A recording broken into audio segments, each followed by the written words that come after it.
Media बंधुओं, जैसा कि ये सर्वविदित है कि व्यापक देश व जनहित की कड़वी हकीकत के बारे में देश व दुनिया को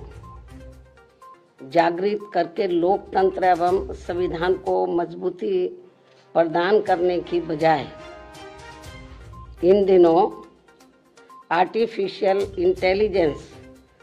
अर्थात एआई को सफलता की कुंजी बताने की स्वार्थी चर्चाओं के बीच अब मीडिया जगत में भी किसी न किसी बहाने बीएसपी के बारे में ये चर्चा है कि उत्तर प्रदेश में पार्टी विधानसभा का होने वाला अगला चुनाव गठबंधन में लड़ेगी। इसकी ये आम चर्चा है,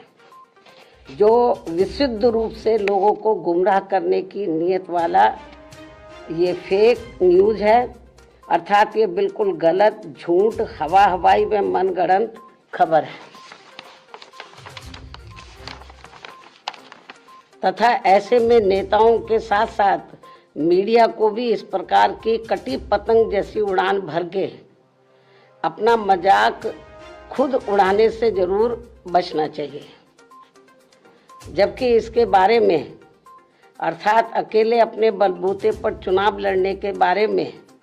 बीएसपी की राष्ट्रीय अध्यक्ष द्वारा मेरे द्वारा खुद एक बार नहीं बल्कि कई बार सार्वजनिक तौर पर तथा खास तौर से दिनांक 9 अक्टूबर सन 2025 को बीएसपी के जन्मदाता एवं संस्थापक मान्यवर श्री कांशीराम जी के पुण्यतिथि के मौके पर लखनऊ में आयोजित विशाल महारैली में भी इसकी खुली घोषणा की गई है, जिसकी पूरे देश भर में चर्चा होने के बाद अब ऐसी किसी भी चर्चा व बहस आदि की कोई संभावना नहीं बची है। लेकिन फिर भी कुछ लोग और कुछ मीडिया भी इनकी घिनौनी साजिश में पड़कर इस प्रकार की फर्जी उड़ान भरकर अपना समय और इमेज दोनों बर्बाद करते हैं, तो इसे फिर बीएसपी विरोधी हथकंडा ही माना जाएगा, जिस पर लोगों को ध्यान देने की बिल्कुल भी जरूरत नहीं है। ये जो उल्टी पुल्टी गलत जो खबरें देते रहते हैं अलायंस को लेकर, तो इस पर लोगों को ध्यान देने की बिल्कुल भी ज़रूरत नहीं है। वैसे भी बीएसपी के लोगों को ये अच्छी तरह से मालूम है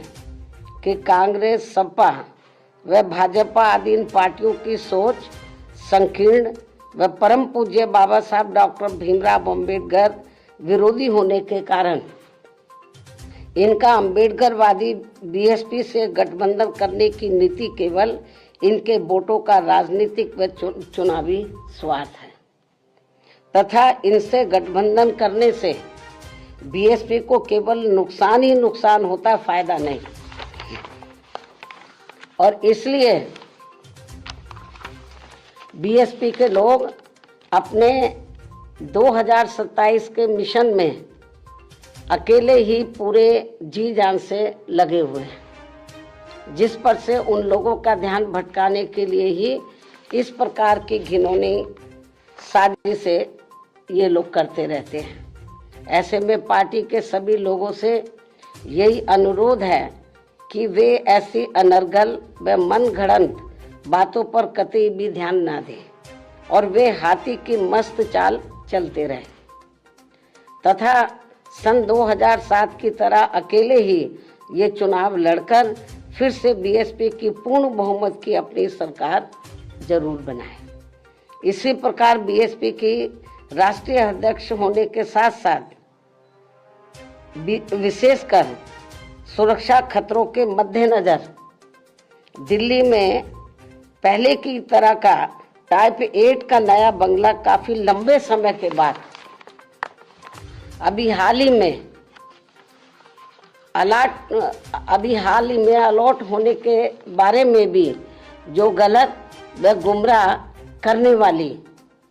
बीएसपी को नुकसान पहुंचाने की बातें षड्यंत्र के तहत प्रचारित की जा रही है, उससे भी लोगों को अति सावधान रहने की जरूरत है। जबकि वर्तमान सरकार ने भी, यानी कि वर्तमान जो केंद्र में बीजेपी की सरकार है, जबकि वर्तमान सरकार ने भी टाइप 8 का बंगला मेरी सुरक्षा के हिसाब से अब सही अलॉट करने से पहले कई और भी बंगले अलॉट कर दिए थे जो सुरक्षा कारणों से नहीं लिया है, और यदि लिया भी था तो उसे कुछ ही समय के बाद ही छोड़ भी दिया था। तब फिर अंत में अब मुझे टाइप 8 का सही बंगला अलॉट किया गया है, जिसे मैंने स्वीकार भी कर लिया है। जिसको लेकर भी अब किस्म किस्म की गलत बातें प्रचारित की जा रही हैं, क्योंकि इस मामले में ये बात भी सर्वविदित है कि सपा सरकार के चलते व इनके मुखिया के इशारे पर ही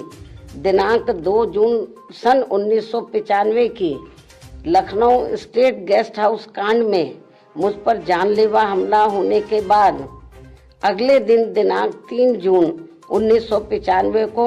बीएसपी के नेतृत्व में यूपी में बनी पहली सरकार के समय से ही सुरक्षा कारणों से मुझे विशेष उच्च सुरक्षा तत्कालीन भारत सरकार द्वारा दी गई थी, तथा वह सुरक्षा खतरा कम होने की बजाय अब और भी बढ़ जाने के साथ साथ